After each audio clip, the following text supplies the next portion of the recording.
Hello বন্ধুরা, কেমন আছো? আশা করছি সবাই অনেক ভালো আছো। কিন্তু এই মুহূর্তে এখন আমি ভালো নেই, কারণ আমি তোমাদের সাথে শেয়ার করবো। এখন বাজে রাত 1:30। তো এই সময়টুকু সকলে ঘুমায় হয়তো, কিন্তু আমরা কেন জেগে আছি দেখো। বাবা দেখো সবাইকে, দেখো এত পরিমাণ জল, আর এত পরিমাণ জল বলার মতো না। এই দেখো, এটা হচ্ছে ড্রেসিং টেবিল, যেখানে আমি সারাক্ষণ সাজুগুজু করি ভিডিও করার জন্য। এখানটায় হচ্ছে আমাদের সমস্ত জিনিসপত্র। ওটা হচ্ছে আমার মা কি করবে, মানে জল তো চারিদিকে, মানে খাটটাই সম্বল। এখন এই মুহূর্তে আমাদের খাটটাই হচ্ছে সম্বল। তো সমস্ত জিনিসপত্র নিয়ে খাটের মধ্যে তোলা হয়েছে। আরেকটা জিনিস দেখায় বেরিয়ে, এখানটাই হচ্ছে সমস্ত জিনিসপত্র। আরেকটা জিনিস হচ্ছে ফ্রিজ।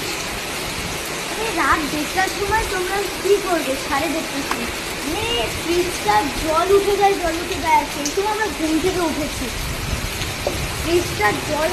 আর দেখো এত জল, তার মধ্যে তো তোমরা দেখতেই পাচ্ছ। এর মধ্যেও আবার এত বৃষ্টি হচ্ছে। হয়তো আজকে আমাদেরকে স্কুলে যাওয়া হবে না, কারণ ভোর কটা গেল, 5টার সময় রেডি হতে হয়। মানে এখানে কি বলবো, যাদবপুরটা মানে পুরো একদম ভেসে উঠে গেছে। মানে আমাদের মানে ক্লাসটা যখন ভেসে গেছে, তাহলে যাদবপুরটাও গেছে। ট্রেন চলা বন্ধ হয়ে গেছে গাইজ, এতটা জল জমেছে যেটা শুনতে পারলাম বলছে। আরে দেখো এখানে কিন্তু মানে এতটা লেভেলের জল বলে বোঝাতে পারবো না। আর আরেকটা দেখবে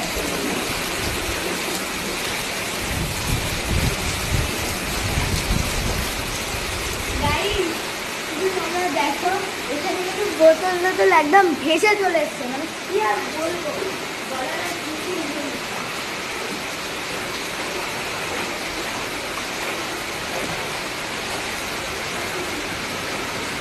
গাইস দেখো এত পরিমাণ মানে জল, আর বলার মতো না।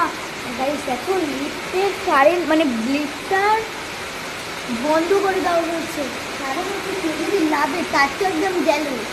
জল নিচে থইতেই করছে। আর তোমরা দেখতেই তো পাচ্ছ কি হারে বৃষ্টি হচ্ছে। তার উপরে ওখানে দেখতে পাচ্ছ পাঁচিল, একদম ডুবো ডুবো অবস্থা। কি আর করবো, বাউন্ডারি ওয়ালটা মানে পুরোটা একদম জলে জলাশয়। বলার আর কিছু। তোমরা দেখো, যদি একটা 7 চাকার যদি চাকা এতটা যে ডুবে যায়। আর আরেকটা জিনিস দেখায় বন্ধুরা, দেখো ও দেখো বিড়ালটা কি অসহায়, ওরা যে কোথাও